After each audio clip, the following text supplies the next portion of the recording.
트럼프는 방금 워싱턴에서 이란과의 위기 속에서 자신의 권한을 약화시키려는 좌파의 함정을 저지했습니다.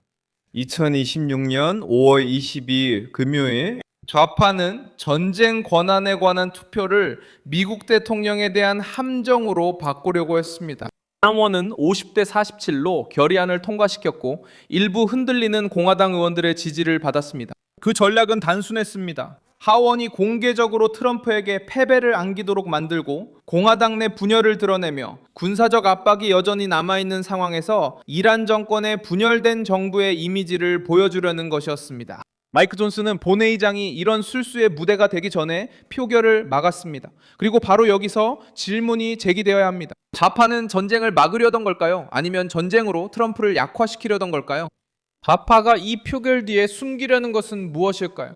왜 하필 이란을 상대로 트럼프를 약화시키려는 걸까요? 좌파의 이런 계략이 어떻게 이란의 테러 독재 정권의 보상이 될 수 있을까요? 이 모든 내용을 곧 말씀드리겠습니다. 하지만 지금 바로 채널을 구독하셔야 계속해서 실시간 정보와 최고의 저널리즘 품질 그리고 밀손 알비스 표 신뢰도를 경험하실 수 있습니다.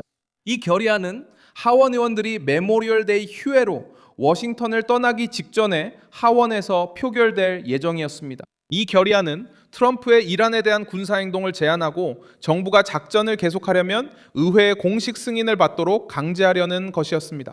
이 술수는 힘을 얻었는데 이틀 전 상원에서 비슷한 조치가 50대 47로 통과됐고 공화당 의원 4명, 이 민주당 다수에 합류했기 때문입니다. 그리고 존 패터먼만이 이 결의안에 반대한 유일한 민주당원이었습니다.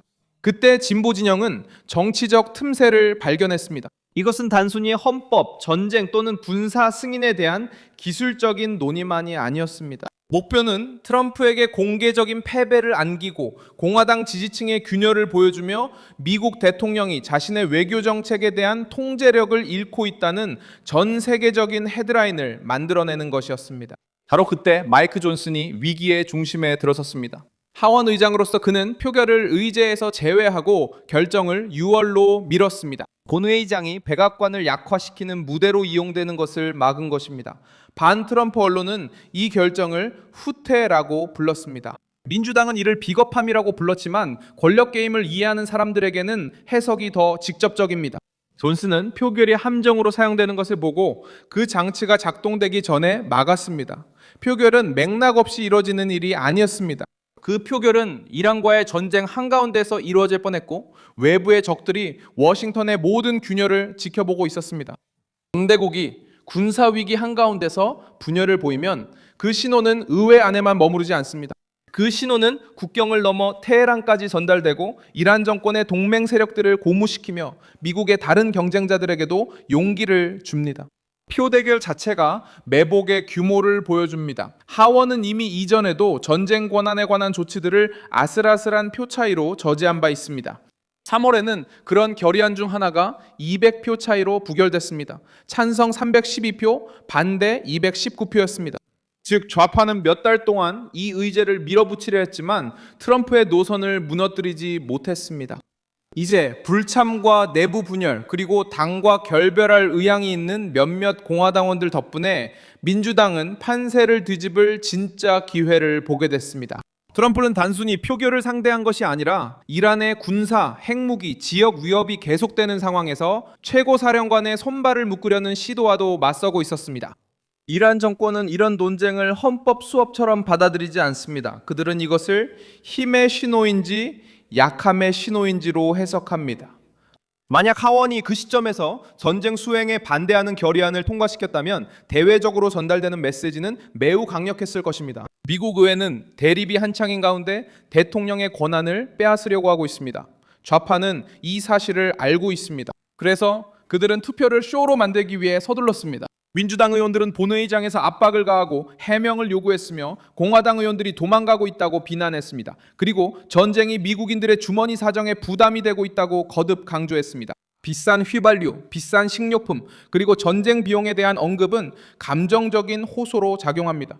하지만 이런 발언 뒤에는 트럼프의 선택지를 줄이려는 매우 구체적인 시도가 있었습니다. 그들은 국민의 경제적 고통을 정치적 방패로 삼아 실제로는 미국의 이란 대응을 제한하는 조치를 추진했습니다.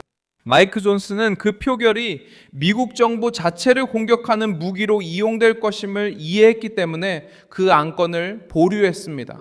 좌파는 입장 표명에 그치지 않고 장면 연출도 원했습니다. 그들은 트럼프에 반대하는 공화당원들이 등장하길 원했고 해설자들이 대통령이 고립됐다고 말하길 원했으며 이란 정권이 미국의 분열을 기뻐하길 바랐습니다.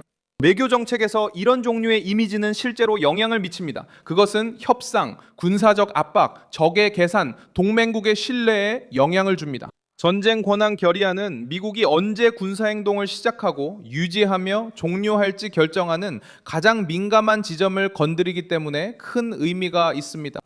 하지만 한창 위기가 진행 중일 때 이 수단이 대통령을 적 앞에 노출시키는 데 사용된다면 정치적 무기가 될 수 있습니다. 민주당은 이번 표결을 의회를 지키기 위한 것이라고 주장했지만 실제 행동은 대통령을 곤란하게 만들려는 조급함을 드러냈습니다. 이 조치는 휴회 전에 표결에 붙여질 예정이었고 트럼프 대통령이 며칠 동안 정치적으로 곤란한 상황에 처하도록 계산된 시점이었습니다. 만약 통과된다면 진보 진영은 대통령을 물리쳤다고 하며 집으로 돌아갔을 것입니다. 언론은 반란이라는 단어를 중심으로 보도할 것이고 이라는 시간과 명분 그리고 자신감을 얻게 될 것입니다. 존슨은 작전이 완전히 끝나기 전에 이 순환을 끊었습니다. 백악관 역시 이 논의가 테헤란에게 보상이 되는 것을 막아야 했습니다. 이란은 수년 동안 서방의 모든 분열을 이용해 시간을 벌고 입장을 강화하며 한계를 시험해 왔습니다. 미국 내에서 철수, 승인, 군사적 제한에 대한 내부 논쟁이 벌어지는 것을 볼 때 이 정권은 그것을 기회로 해석합니다. 마파는 이런 표결이 워싱턴에만 영향이 있는 게 아님을 알고 있습니다.